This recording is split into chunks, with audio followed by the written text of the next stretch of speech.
Hello students, I am Swati Deshmukh. पिछले class में हमने चॉपर स्टडी किया था।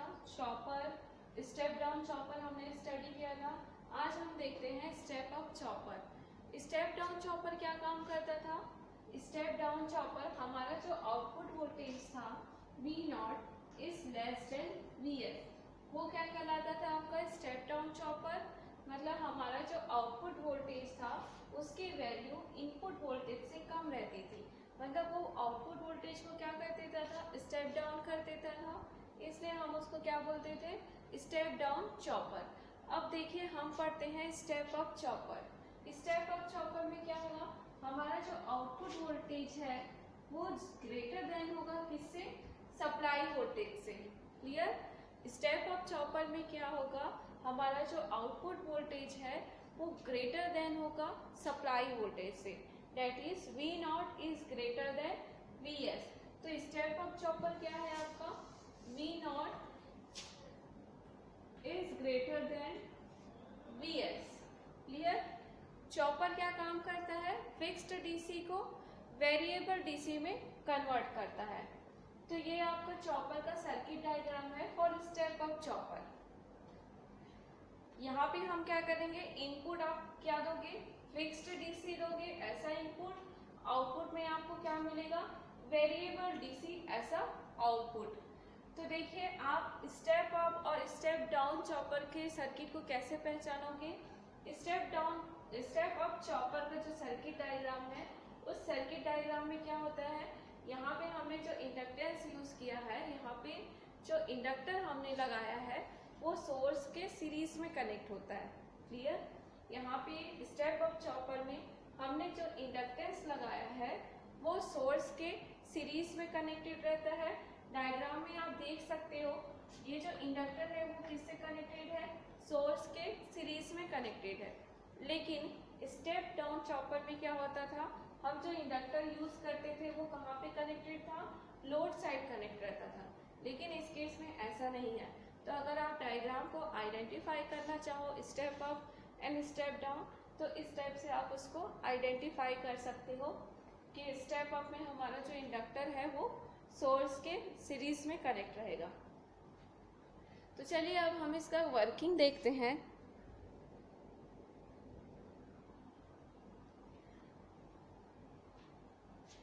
सर्किट में हमने यहाँ पे एक डीसी सोर्स लगाया है, एक इंडक्टर लगाया है, एक चॉपर लगाया है, एक डायोड यूज किया है और लोड कनेक्टेड है आपका रेजिस्टिव लोड।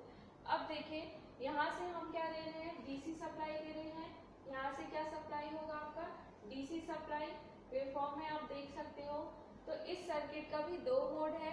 तो चलिए हम देखते हैं फर्स्ट मोड, मोड 1, व्हेन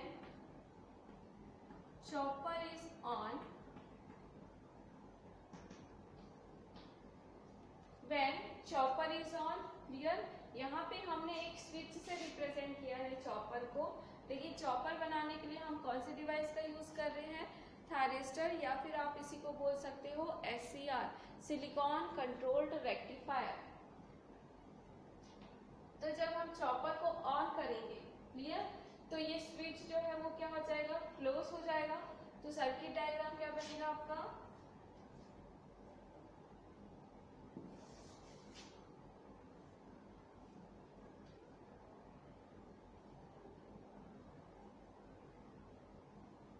हमने ऑन कर दिया है तो कैसे बिहेव करेगा, ऐसे शॉर्ट सर्किट।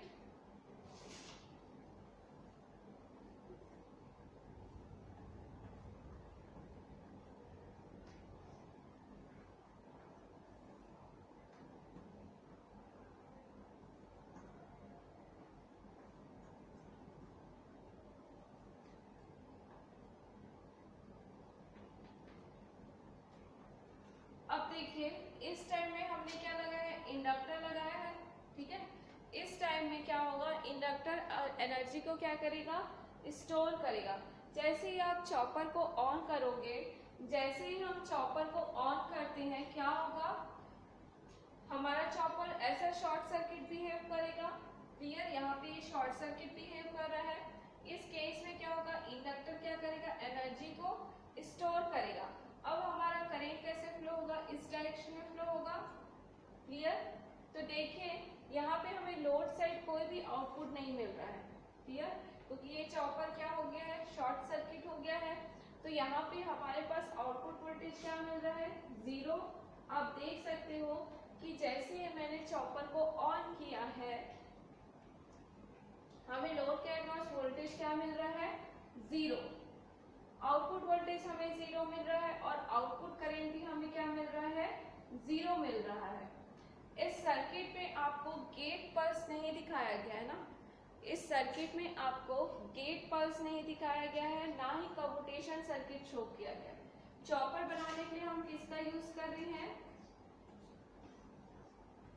SCR का। चॉपर बनाने के लिए हम किसका यूज कर रहे हैं, SCR का यूज कर रहे हैं। तो आपको पता है SCR के केस में क्या होता है, इसके गेट टर्मिनल को हमें क्या देना पड़ता है, गेट पल्स।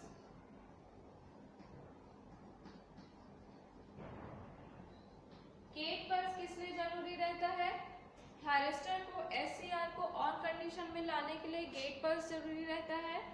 प्लस अगर आपको कंडक्टिंग थायरिस्टर को नॉन कंडक्टिंग स्टेट में लाना है तो हमें किसका जरूरत पड़ता है, कम्यूटेशन सर्किट का।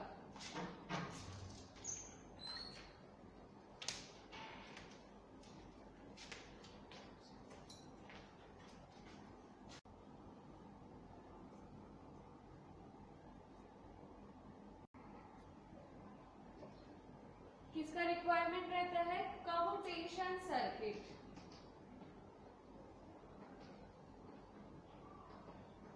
Commutation circuit means conducting thyristor को नॉन कंडक्टिंग स्टेट में लाने के लिए हम जो प्रोसेस यूज करते हैं वो क्या कहलाता है, आपका कम्यूटेशन। और इस कम्यूटेशन में हम जो एलिमेंट, जो सर्किट हम यूज करते हैं वो क्या कहलाता है, आपका कम्यूटेशन सर्किट। तो कम्यूटेशन सर्किट में, कम्यूटेशन में आपने पढ़ा है एक फोर्स्ड कम्यूटेशन। क्या पढ़ा है हमने, फोर्स्ड कम्यूटेशन। फोर्स्ड कम्यूटेशन में हमने पढ़ा है class B, class C and class D commutation. तो यहाँ पे इस चॉपर में क्या हो रहा है, मैंने इस पूरे डायग्राम में कहीं पे भी आपको गेट ट्रिगरिंग सर्किट नहीं दिखाया, नहीं तो पहले मैं आपको शो करती थी कि हम थायरिस्टर के गेट टर्मिनल को गेट पल्स दे रहे हैं। तो इस पूरी चॉपर सर्किट में मैंने कहीं पे भी हमने गेट पल्स शो नहीं किया है और ना ही हमने कम्यूटेशन शो किया है। क्लियर? तो ये आप अंडरस्टैंड करना कि अगर हम थायरिस्टर की बात कर रहे हैं मीन्स उसके गेट टर्मिनल को हम क्या देंगे, गेट पल्स देंगे। सिंपलिसिटी के लिए यहाँ पे गेट पल्स और कम्यूटेशन सर्किट को शो नहीं किया गया। तो चॉपर में हम कौन सा कम्यूटेशन यूज करते हैं, फोर्स्ड कम्यूटेशन।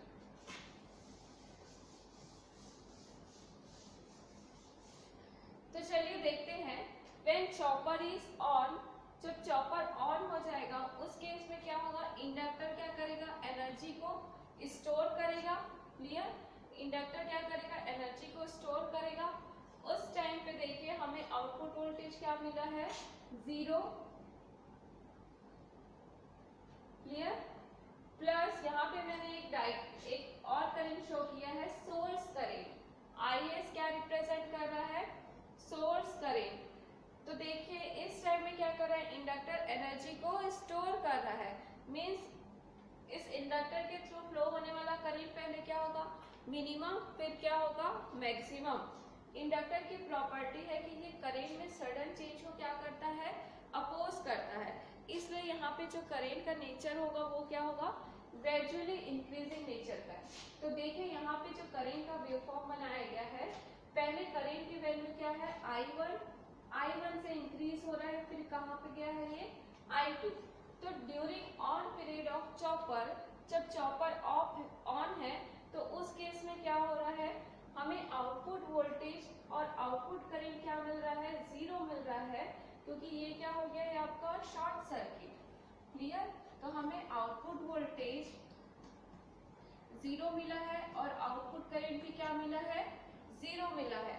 लेकिन जो करंट है, IS करंट, जो क्या है आपका सोर्स करंट है, सोर्स करंट की वैल्यू डेट इज जो इंडक्टर के जो करंट फ्लो हो रहा है उसकी वैल्यू क्या हो रही है, पहले मिनिमम थी, फिर कहाँ पे इंक्रीज होके वो मैक्सिमम हो रही है।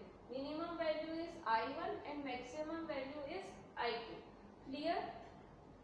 और यहाँ पे हमारा जो इंडक्टर के अक्रॉस वोल्टेज है, इस इंडक्टर के अक्रॉस अगर हम वोल्टेज देखें तो क्या होगा, VN is equal to VS, क्योंकि सप्लाई वोल्टेज कहाँ पे अपेयर हो रहा है, पूरा इंडक्टर के अक्रॉस। तो अगर हम इंडक्टर के अक्रॉस वोल्टेज निकालना चाहें तो क्या होगा, VN is equal to VS। Clear? तो मोड 1 में आप देख रहे हो कि चॉपर जब ऑन होता है तो हमें आउटपुट वोल्टेज और आउटपुट करंट क्या मिलता है, 0।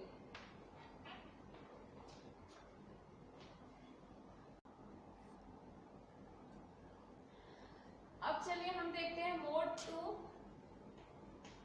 Mode 2 when chopper is off, when chopper is off, chopper is off मतलब हमारा स्विच कैसे बिहेव करेगा, ऐसा ओपन सर्किट। अब डायग्राम कैसे बनेगा आपका,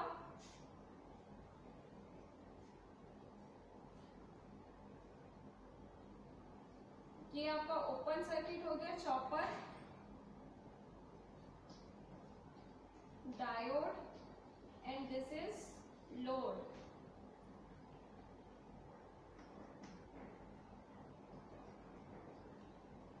क्लियर? चॉपर ऑन हो गया, ऑफ हो गया, मतलब ये कैसे बिहेव करेगा, ऐसा ओपन सर्किट।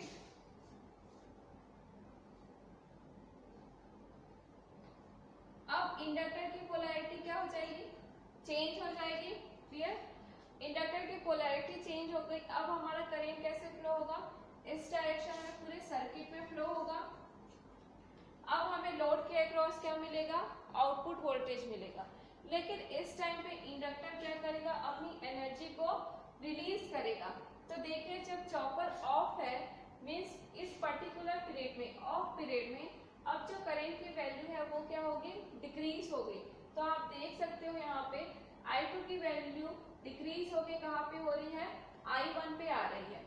क्लियर? तो जब हमने मोड 2 देखा है, जब चॉपर को हमने ऑफ कर दिया है, उस केस में क्या हो रहा है, ऑफ किया है मींस चॉपर ऐसा ओपन सर्किट वर्क करेगा, ओपन सर्किट वर्क करेगा। इस केस में इंडक्टर क्या करेगा, अपनी एनर्जी को रिलीज करेगा।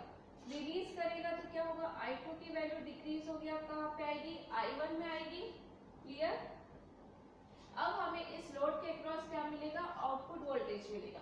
तो आप देख सकते हो इस लोड के अक्रॉस हमें आउटपुट वोल्टेज कब मिल रहा है, during of period of chopper. जब चॉपर ऑफ है तब हमें लोड के अक्रॉस क्या मिल रहा है, आउटपुट वोल्टेज मिल रहा है।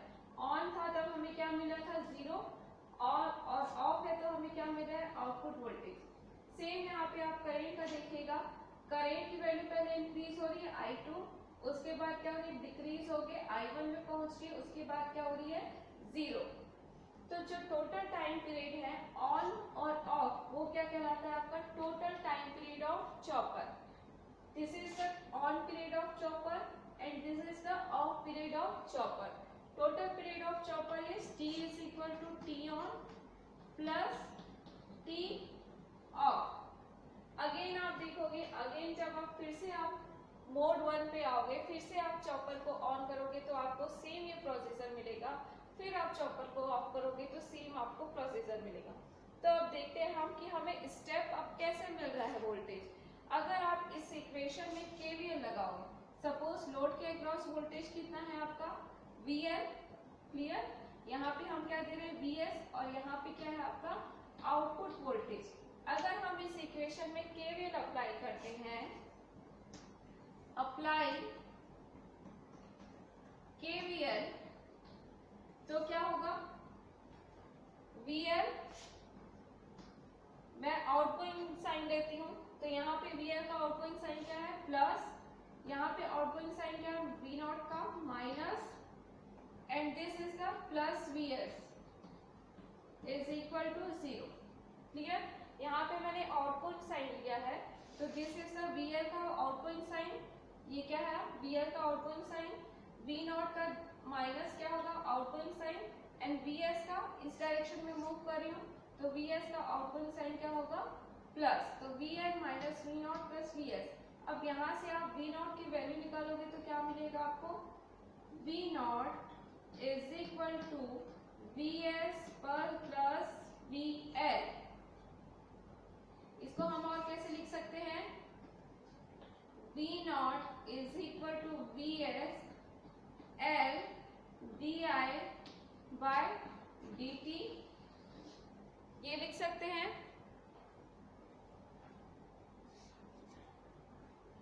तो आप ये दो इक्वेशन से देख सकते हो कि हमारा जो आउटपुट वोल्टेज है क्या है, ये V naught is equal to Vs plus VL, मतलब सप्लाई वोल्टेज प्लस क्या हो रहा है, इंडक्टर वोल्टेज। क्या मिल रहा है हमें, आउटपुट वोल्टेज आपको स्टेप अप मिल रहा है, इनपुट हम सिर्फ Vs दे रहे हैं, प्लस क्या मिल रहा है हमें, इंडक्टर के अक्रॉस वोल्टेज। तो यहाँ पे क्या मिला हमें, स्टेप अप वोल्टेज मिला। तो ये कहलाता है आपका स्टेप अप चॉपर, जहाँ पे आउटपुट वोल्टेज ग्रेटर देन होता है सप्लाई वोल्टेज से।